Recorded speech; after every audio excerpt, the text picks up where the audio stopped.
Bismillahirrahmanirrahim. Assalamualaikum warahmatullahi taala wabarakatuh. Alhamdulillah, alhamdulillahilladzi hadana li hadza wa ma kunna linahtadiya laula an hadana. Wassalatu wassalamu ala Rasulillah wa ala alihi wa sahbihi wa man wala. Rabbi shrah li sadri wa yassir li amri wa hlul 'uqdatam min lisani yafqahu qawli. Subhanaka la ilma lana illa ma 'allamtana innaka antal alimul hakim. La haula wa la quwwata illa billahil aliyyil azim. Yang dimuliakan saya hormati Tuan Imam Pembimbingan seluruh AJK Surau Beriman, yang diraihkan ibu-ibu, bapa-bapa, sahabat-sahabat yang dikasihi sekalian. Alhamdulillah, syukur kepada Allah Subhanahu wa taala kerana Allah Subhanahu wa taala ingin memberi ketenangan untuk kita. Bila kita berada di majlis ilmu ataupun di taman syurga ini, salah satu kelebihannya ialah faranzilis sakinah. Allah akan bagi kita ketenangan, yang mana ketenangan ini sangat mahal di akhir zaman. Mungkin kita ada kesenangan, tapi tanpa ketenangan hidup kita tidak akan bahagia. InsyaAllah antara cara untuk kita mendapat ketenangan ialah dengan menghadiri majlis ilmu, dengan kita bergaul dengan orang yang soleh, yang ketiga dengan membaca Al-Quran, dan yang keempat dengan zikir ataupun ingat kepada kematian. Pada satu ketika Rasulullah SAW sedang melalui satu kumpulan orang yang sedang bergelak ketawa secara keterlaluan. Jadi mereka ni kalau dulu bersama-sama mereka gelak ketawa secara keterlaluan. Lantas Rasulullah telah memberi salam. Rasulullah menegur. Apa kata Rasulullah? Jika kamu tahu apa yang aku tahu, nescaya kamu akan banyak menangis daripada ketawa. Artinya Rasulullah SAW tahu betapa hebat dan dahsyatnya apabila kita berada di alam barzakh. Lebih-lebih lagi betapa dahsyatnya ujian-ujian yang kita akan hadapi di padang mahsyar. Lebih-lebih lagi insya-Allah mudah-mudahan kita terjauh dan alhamdulillah daripada api neraka Allah Subhanahu wa taala. Bayangkan datuk kita Nabi Adam AS dan nenek kita Siti Hawa AS sudah berada di dalam syurga, tapi dengan satu kesalahan mereka terkeluar daripada syurga. Mereka dah ada dalam syurga, satu kesalahan terus keluar daripada syurga. Kita ni berada di luar syurga dengan ratusan ribu kesalahan dan dosa. Kita nak harap masuk syurga. Ini satu yang kita sangat bimbangkan. Mudah-mudahan Allah Subhanahu wa taala akan bagi kekuatan untuk kita, hidayah kepada kita, untuk kita senantiasa berusaha untuk kita mendapat syurga Allah.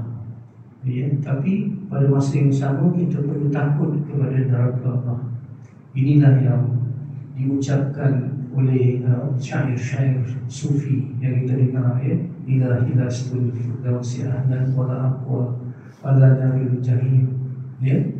Ya Allah, ya Tuhan, aku ni tak layak nak masuk syurga.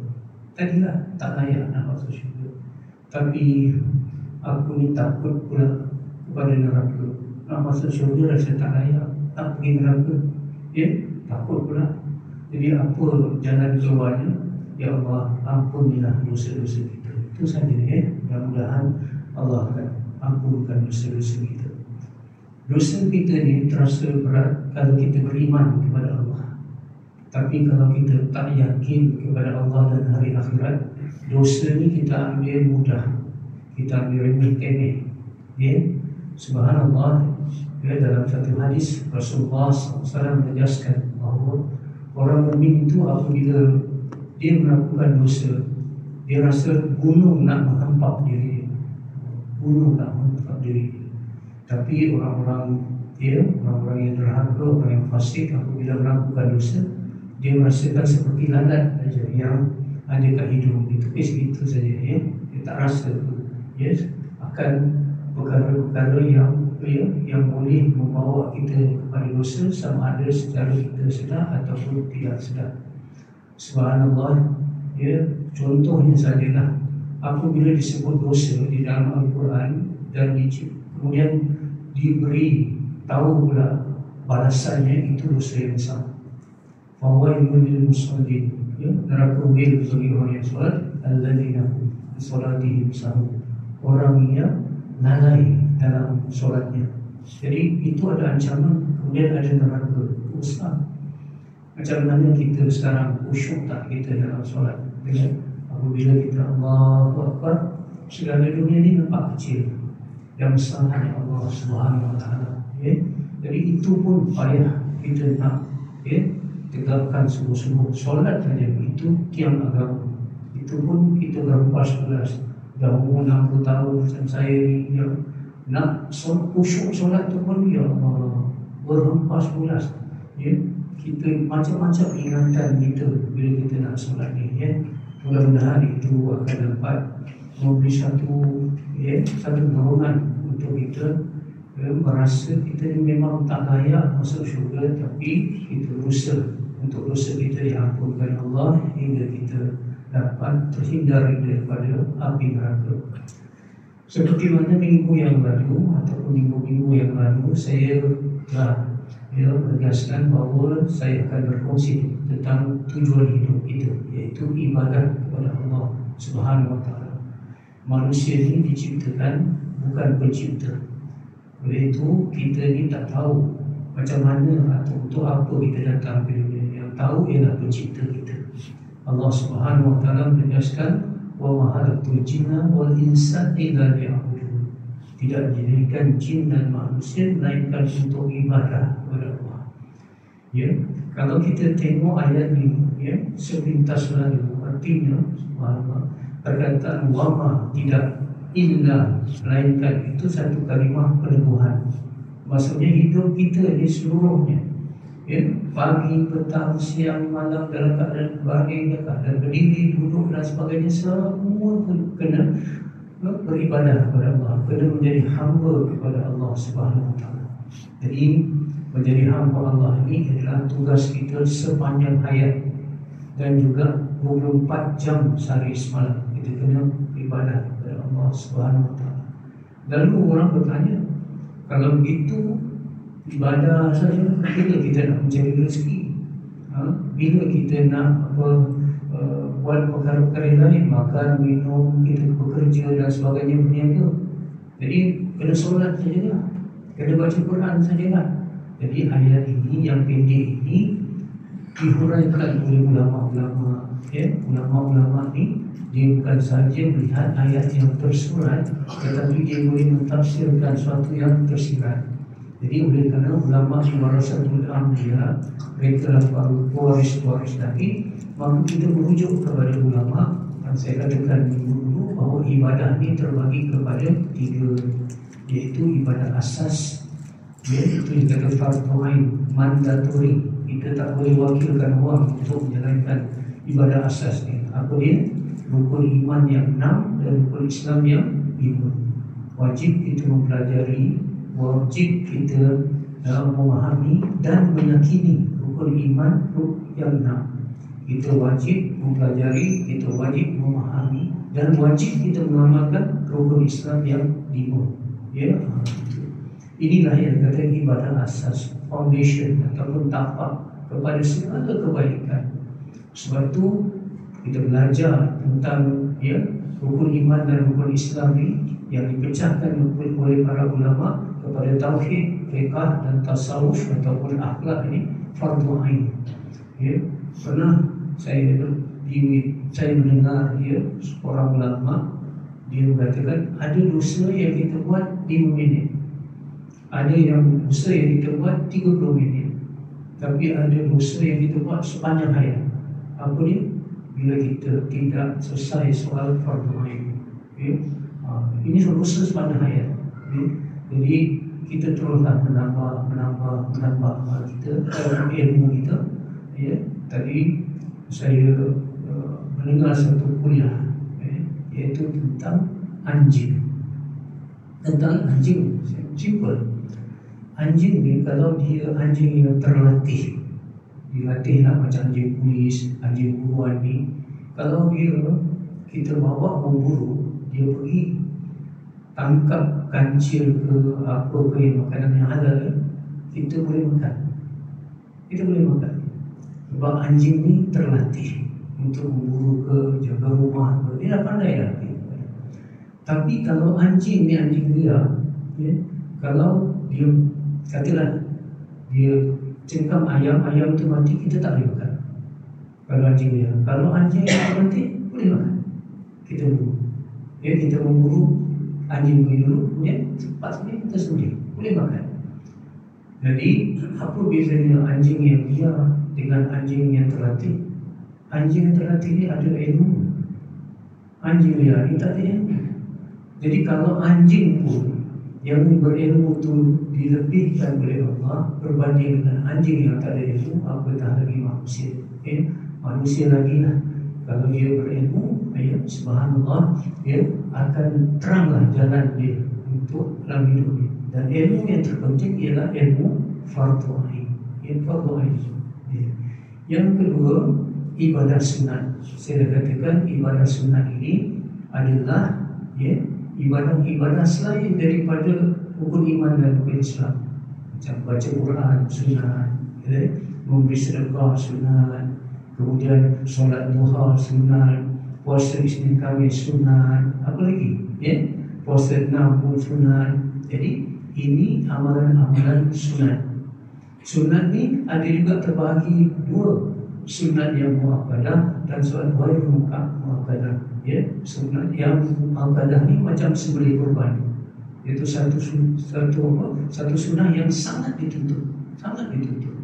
Bahkan ada mazhab seperti mazhab Hanafi mewajibkan kurban, macam mewajibkan haji lah. Siapa yang mampu tak berkorban dosa.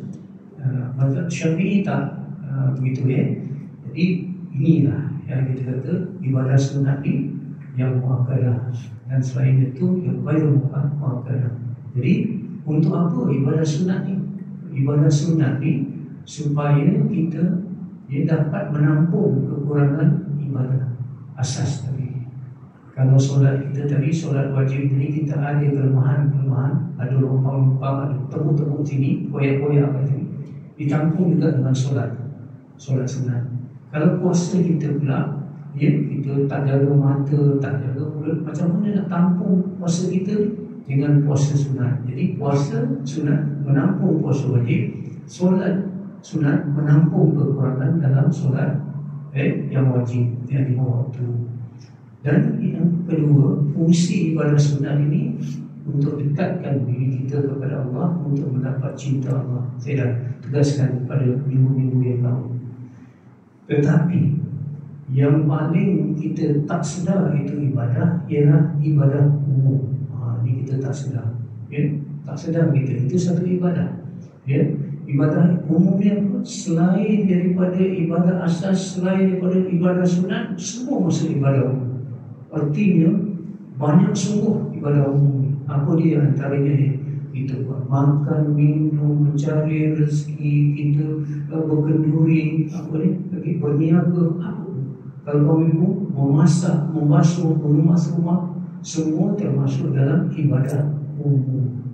Jadi hidup kita ni 24 jam dalam ibadah ialah tadi subuh ibadah asas, lepas subuh kita zikir, betul, dan berdoa, itu ibadah sunat. Kemudian siapa yang pergi kerja ataupun siapa yang pergi berniaga, siapa yang pergi lain, itu ibadah umum nama dia. Jadi subhanallah, kalau kita tengok antara ibadah asas, ibadah sunat, ibadah umum, hampir 60% hidup kita ni dalam ibadah umum. 60% ibadah dalam ibadah umum. Jadi Allah minta kita beribadah 24 jam.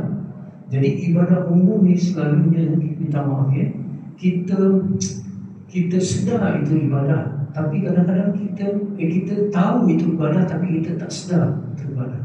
Saya tegaskan lagi, kita tahu itu ibadah, tapi tak sedar itu ibadah.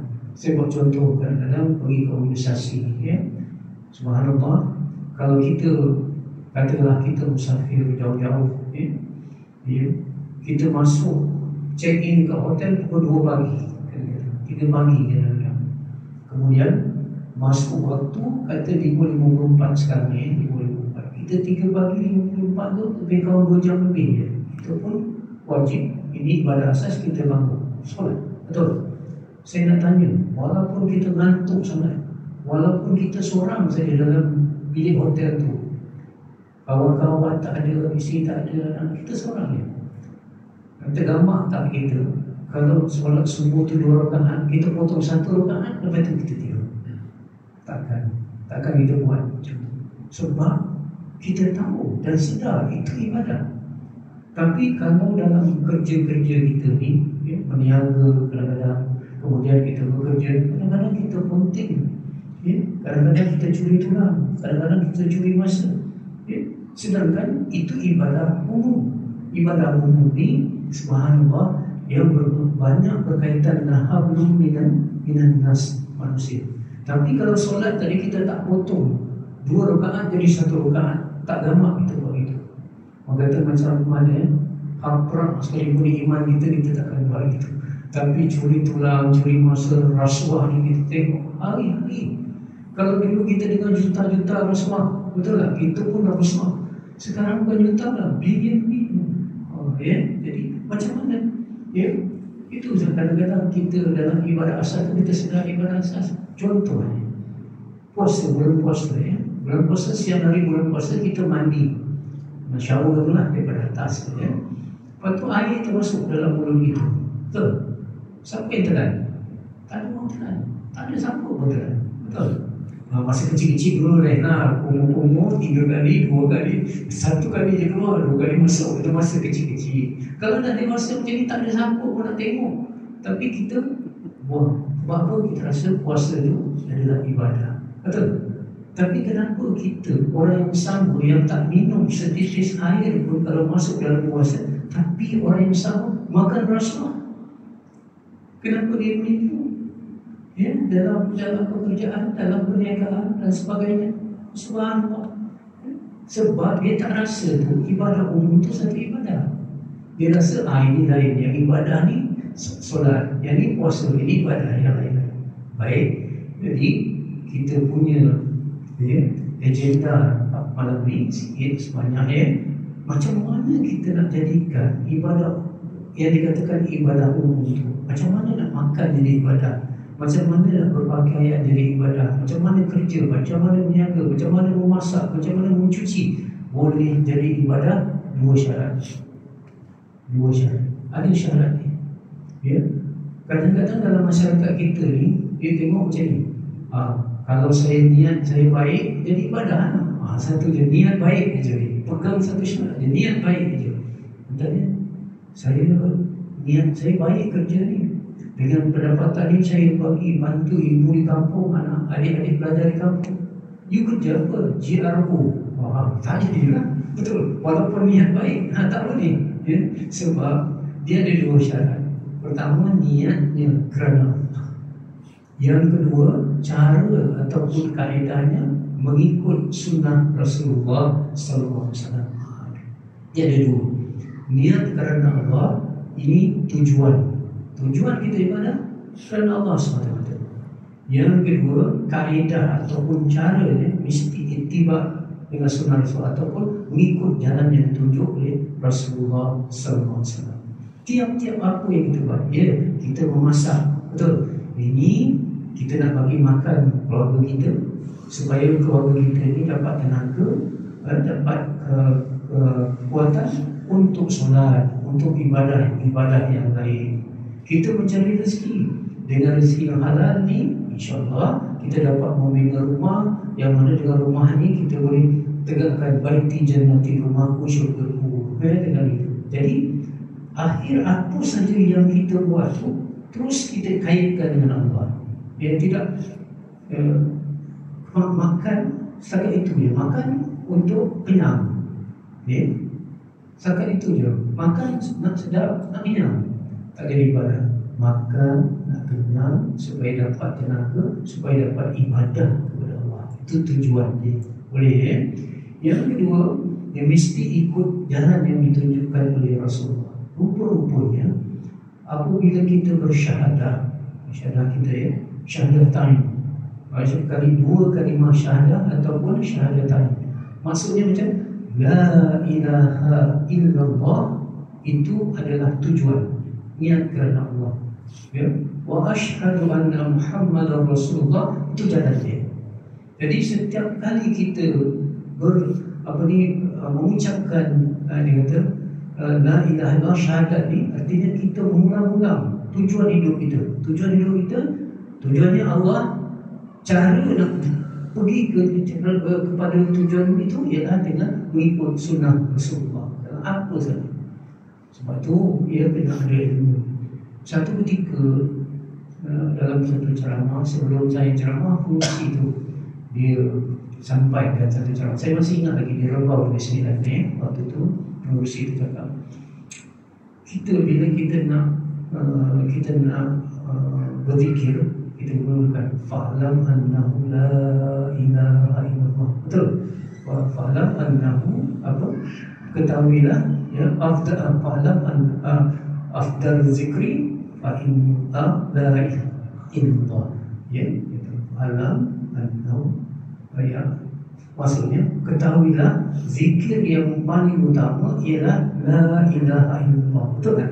Betul. Subhanallah zikir juga, alhamdulillah zikir juga, tapi yang besar sekali ialah la ilaha illallah. Tapi mesti kata, tahu tak? Sebelum kata la ilaha illallah itu fa'lam. Fa'lam itu ketahuilah. Ketahuilah itu ilmu. Betul? Kena ada ilmu, baru kita boleh seluruh hidup kita ikut tujuan kerana Allah, dan kita boleh berzikir itu dengan merasakan itulah kalimah thayyibah yang paling besar. Betul. Jadi mulakan dengan fa'lam. Fa'lam itu apa? Ketahuilah. Ketahuilah ilmu. Sebab tu kalau kita beribadah tanpa ilmu tertolak. Tanpa ilmu tertolak. Jadi kita kena berterusan belajar. Ya. Saya yakin ya, sahabat-sahabat saya yang seusia dengan saya lah ya. Bila kita duduk majlis ilmu, tak nak sama ada tafsir ke, sama ada fiqah ke, ibadah ataupun akhlak ke, ada perkara-perkara yang kita dengar, baru kita dengar. Kita dah 60 tahun, betul tak? Oh ini yang kita dengar. Jadi sebab itu ibadah yang paling lama kata ulama ialah menuntut ilmu. Ibadah yang mengambil masa yang paling lama ialah menuntut ilmu. Kenapa? Ya, minal mahdi ilal lahdi, daripada buayan sampai ke liang lahat. Betul? Menuntut ilmu berterusan. Ya, sebab ada perkara-perkara yang kita tak faham, ada perkara-perkara yang kita tak tahu. Ya, mudah-mudahan. Okey, baik. Kalau begitu, dua syarat ini, tujuan dia Allah, kemudian kaedahnya, kaedah mengikut Rasulullah, dipecahkan lagi oleh ulama. Ulama ni nak memudahkan kita. Betul. Dia macam contohlah, ya, senang.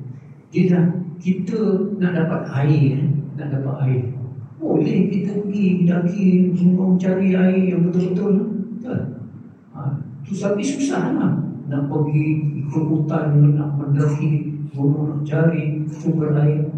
Tapi sekarang dah dipermudahkan. Ada sungai, kemudian masuk empangan, kemudian kita buka aja bilik air. Keluar air, tak payah nak pergi daki gunung.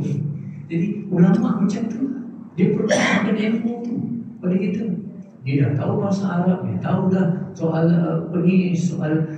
hadis dan sebagainya. Dia permudahkan untuk kita. Jadi kita tinggal buka aja baik, dapat ilmu. Ya? Jadi subhanallah dibagi kepada 6. Saya akan berhenti ya. 4 masa waktu nanti ya, kita boleh sambung nanti. Pertama, niat mesti kerana Allah. Tu tadi yang pertama tadi. Yang kedua, perkara yang kita buat ataupun apa yang kita nak buat tu sah di sisi syariat. Sah tu maksudnya halal atau wajib atau sunat ataupun mubah atau harus. Sah di sisi syariat. Yang ketiga, pelaksanaan betul.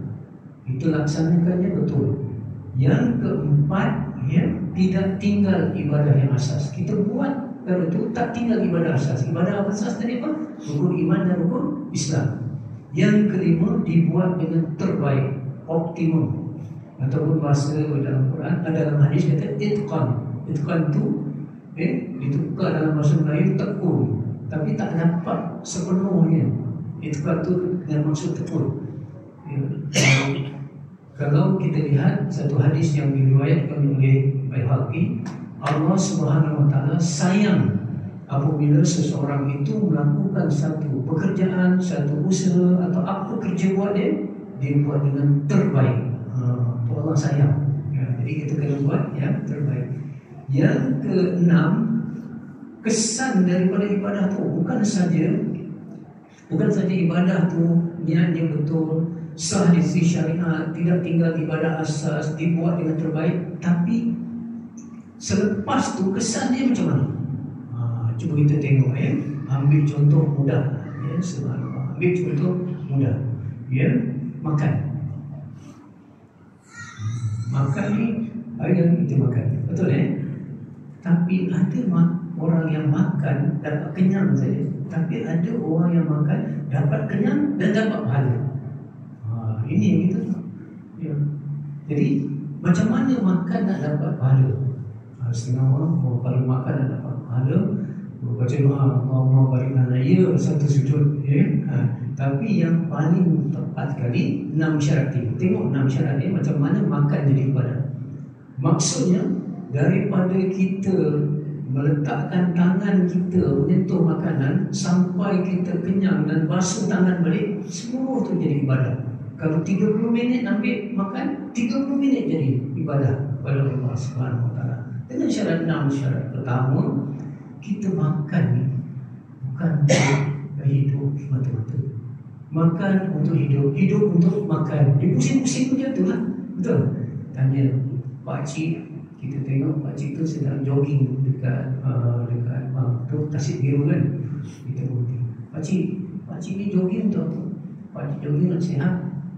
Lepas sihat pakcik nak buat apa? Nak jogging. Dia pusing-pusing kat situ je. Betul lah. Fa'aina tazhabun, kata Allah dalam Quran. Api mana kamu manusia? Jadi kita macam makan untuk hidup, hidup untuk ibadah. Nampak, ya? Untuk menjadi hamba Allah. Kita kita beriadah untuk sihat, sihat untuk ibadah. Jangan kita pusing-pusing macam tu saja, ya? Ini kena faham, kena membawa kepada tujuan niat. Jadi macam mana niat makan ni? Niat makan adalah untuk dapat kekuatan, dapat tenaga, dapat sihat untuk melakukan ketaatan kepada Allah. Ya, kita baca Allahumma barik lana fi ma razaqtana wa qina adzabannar.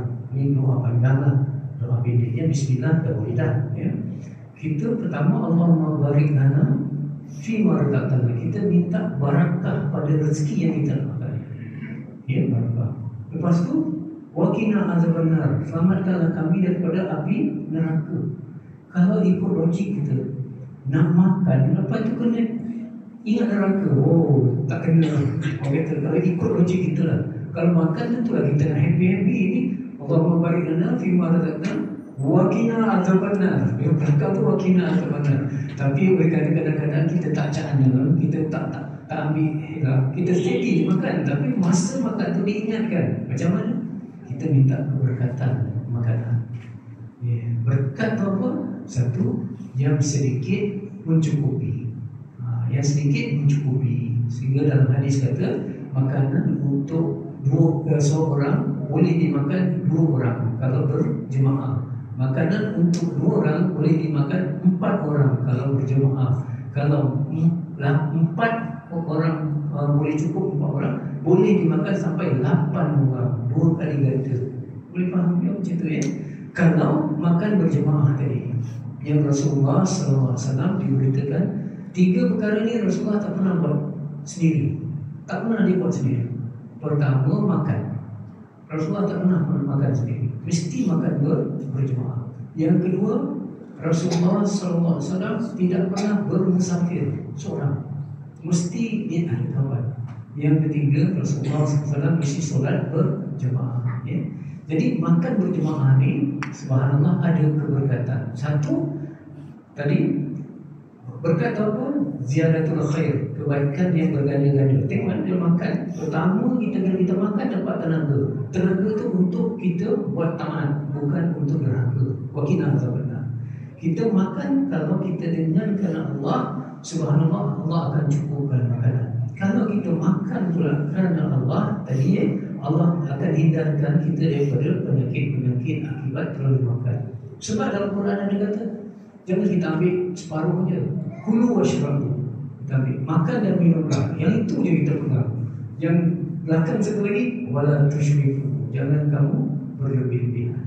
Sekarang penyakit kita semua berlebihan lah.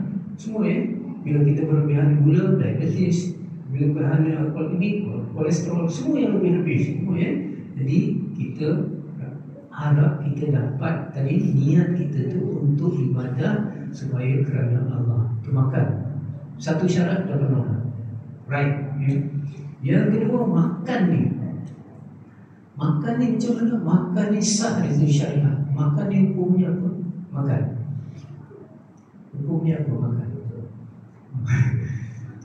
Tahu, cuma kadang-kadang nak sebut makan ni bukan. Makan ni asal hukumnya ialah harus. Betul? Tapi kalau kita tahan makan sampai 3 hari sampai boleh mati, wajib makan. Kita dah kenyang, nak raikan kawan, saya dah makan, mari dah makan-makan. Kita meraihkan, itu sunat. Betul? Jadi makan tu pun banyak hukumnya, tapi hukum asalnya boleh harus. Bila harus, boleh kita buat. Jadi kemudian sahih syariah lagi mesti halalan dan thayyiban. Bukan halal saja, tapi thayyiban. Halal itu artinya bukan saja makanan tu, tapi cara mendapatnya. Dulu ada ustaz kita masa kecil-kecil ada cerita orang dicuri ayam, tapi bila ayam tu dah dapat disembelih tu, bismillahirrahmanirrahim. Betul-betul lah dia sembelih, itu betul lah, tapi ayam tu ayam curi. Betul. Jadi semuanya tak betul. Begitu. Jadi kita kena lihat bukan saja makanan tu, tapi cara mendapatkan itu juga kena. Satu ketika dulu, kenapa Bosnia Herzegovina, ingat tak? Penghapusan etnik, ribu-ribu ditembak mati. Orang lelaki, orang perempuan dia dirobol betul-betul. Tapi bila kita tengok Bosnia pada kemuncak dia waktu tu, Islam dah tak ada langsung masa tu. Dia duduk di Balkan, betul. Sampai-sampai ada orang kata punya jahil yang bila nak minum arak, bismillah, betul. Sebab dia dah tinggalkan. Betul.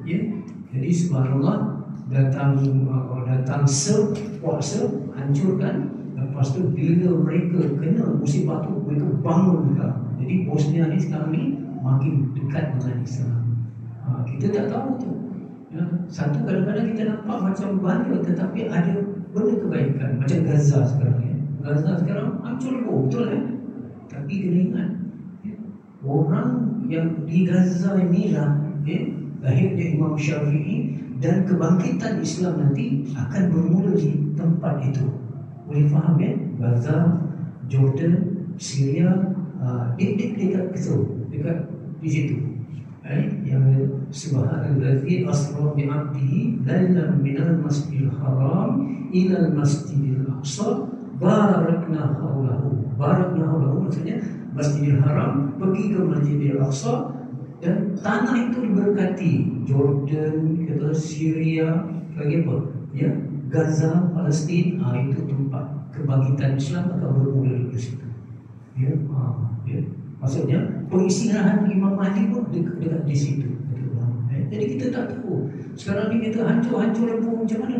Jadi Allah nak tapis supaya orang yang berdosa tu bila kena musibah macam tu, diampunkan oleh Allah. Betul. Kita tengok sedih lah, Allah, tapi dia diampunkan sebab tu kafarah. Dia di akhirat nanti habis dosa ni. Betul. Dan orang betul-betul yang tinggal itu betul-betul jitu iman dia.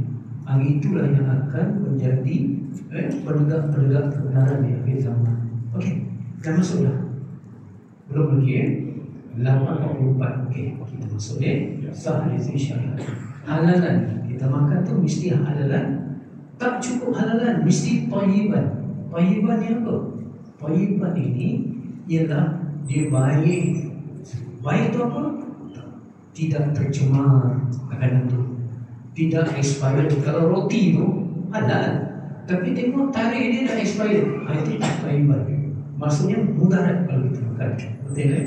Masa contoh, apa lagi yang thayyiban? Ya, makanan tu okey. Tetapi kalau ada setengah-setengah orang kalau makan tu dia akan mendatangkan penyakit, tak boleh. Tergawal. Tak boleh kata kita ada diabetes, Allahumma barik fima razaqtana, kita makan minum, tak boleh. Kita kena makanan yang thayyiban. Thayyiban tu sesuai dengan kesihatan kita. Betul kan? Kena jaga. Itu yang kita tahu. Kemudian dia kalau dalam botol tu dibersihkan, kalau dalam plastik tu tak boleh. Jadi bukan saja halal tetapi thayyiban. Okey. Yang ketiga, pelaksanaan makan. Ya. Pelaksanaan makan tu subhanallah, tidak sumber tadi macam saya katakan tadi. Memang ayam tu halal, tapi datang daripada cara mencuri. Pelaksanaan tu tak betul, memasak. Atau kita memasak tu misalnya kata, ya, masa kita memasak tu, contohnya dia pelaksanaannya tak baik. Macam mana? Kita campur bahan-bahan yang boleh sedap tapi boleh memudaratkan. Jadi kita kena pelaksanaan tu baik-baik. Jangan berlebihan, jangan perkara-perkara yang kita tengok kebersihan dia, ya, dan sebagainya. Itu pelaksanaan sini. Kita masak, kaum ibu masak, cuci betul-betul, ya, sayur tu, kalau ikan tu keluarkan betul-betul najis dia dan sebagainya, perut dia, betul tak pelaksanaan dia, ya.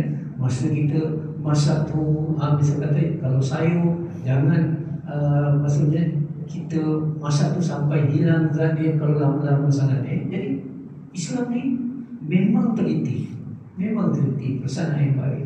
Kemudian dibuat dengan terbaik. Dibuat dengan terbaik ni bila kita masak tu masak secara optimum. Nak bagi dia ada 5 ya, makanan ni ada 3: lazat, berkat, berkhasiat. Selalunya nombor 1 je jadi pilihan kita. Apa dia? Lazat. Yang kedua, khasiat, kita tak fikir. Kenapa? Makanan yang khasiat dia semua pahit tak sedap. Betul tak? Ya? Semua yang tak ini, yang berkhasiat ni, yang jaga kesihatan ni, selalunya benda yang boleh kalau diambil banyak boleh mudaratkan. Betul Yang ketiga, berkat. Jadi orang Islam, kita bila masak makanan, sama ada kaum ibu kaum bapa yang masak, mesti yang pertama makanan itu berkat, berkhasiat, kemudian sedap, lazat, yang kemudian berkat. Masya-Allah. Ya, itu caranya. Sebab tu kita tengok orang-orang yang teliti tu, kalau dia senduh dia buat dengan senduh tu kan, dia tidak ikut jam, mesti dia lawan jam. Itu dia, sampai teliti begitu. Kalau kita ada tin, lepas tu ada gula di bawah kan, dia pusing susu tu ataupun gula tu lawan jam. Sebab itu ada jam yang lawan jam. Sebab apa? Kita tawaf lawan jam. Semua pergerakan lawan jam. Yang itu je lah. Itu yang terbaik lah. Makanan tu baik tu kalau kita masak mesti ada rasa yang sedap. Kita buat betul-betul nak sedap. Yang kedua, warnanya bagus. Kalau kari ke, kalau kuih ke, warna dia menarik. Yang ketiga, kelembutan, tekstur dia. Macam kita daging, dia lembut.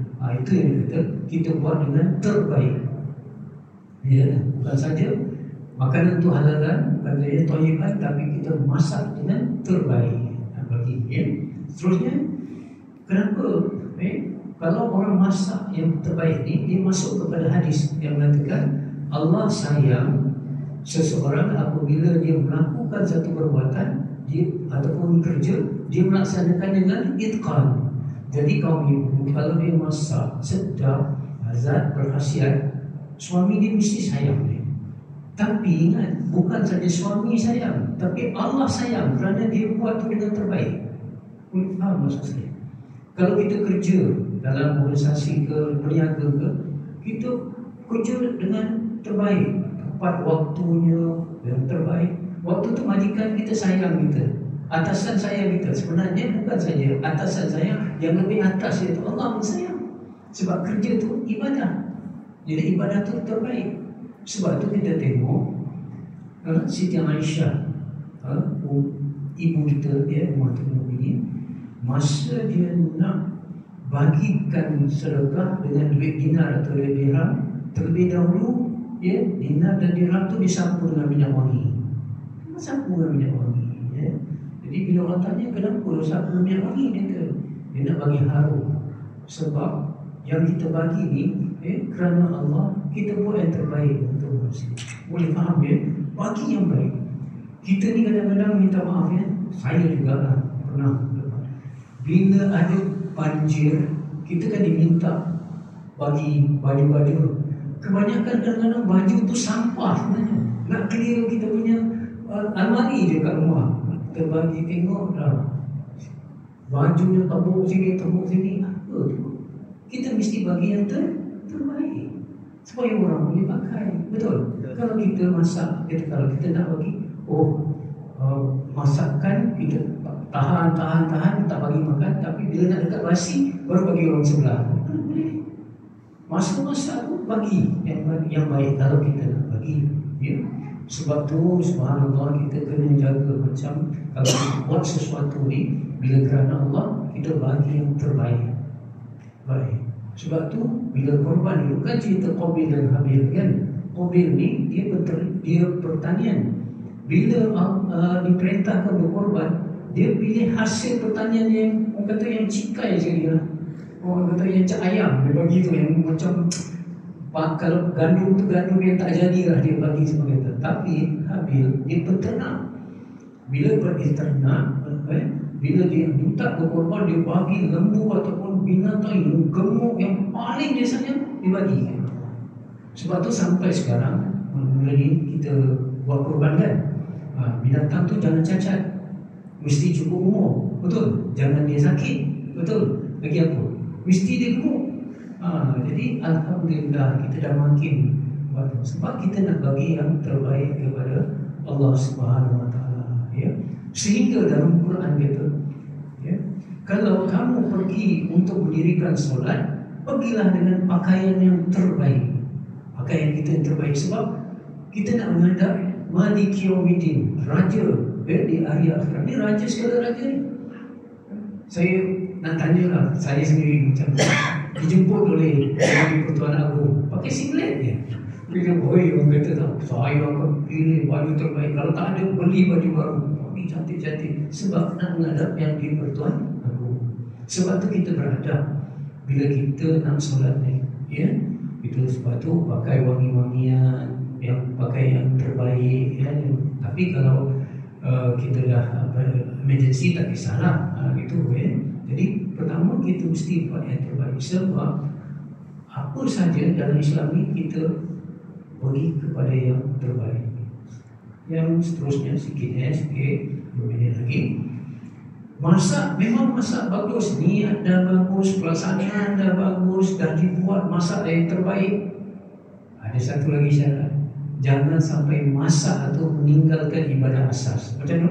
Masak punya masak ni kenduri kahwin ni, masak-masak luput sembahyang zuhur, luput sembahyang asar, tak jadi ibadah. Sebab dia dah meninggalkan ibadah yang asas. Contoh, saya tengok masa kita kecil-kecil lah, umur 7-8 tahun, kakak-kakak kita ni bila nak hari raya kan buat kuih raya kan. Ada yang tak puasa tu sebab nak rasa kuih raya ni sedap. Kalau puasa tak boleh ni kita orang. Jadi walaupun dia masak kuih itu sedap, macam mana pun dia buat, tak jadi ibadah sebab bila masak tu dia tinggal puasa tadi ya. Masak tinggal waktu solat dan sebagainya. Jadi jangan tinggal ibadah yang asas. Okey. 1 minit lagi.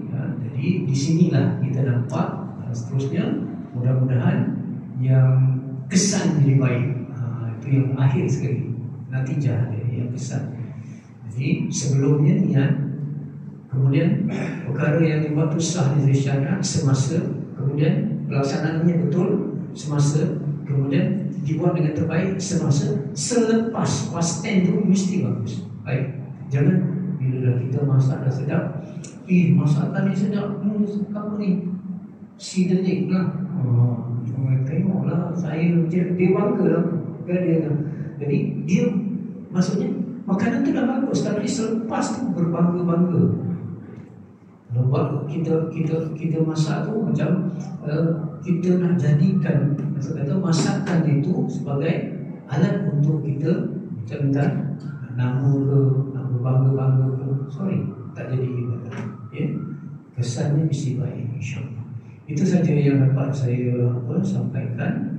Ya, mudah-mudahan ada keberkatannya, ada kebaikannya. Serahkan semua urusan ini kepada Allah dalam rumah. Mudah-mudahan Allah kuatkan kita kena mujahid seperti Allah berikan berterusan pada kita, insyaAllah. Assalamualaikum warahmatullahi wabarakatuh.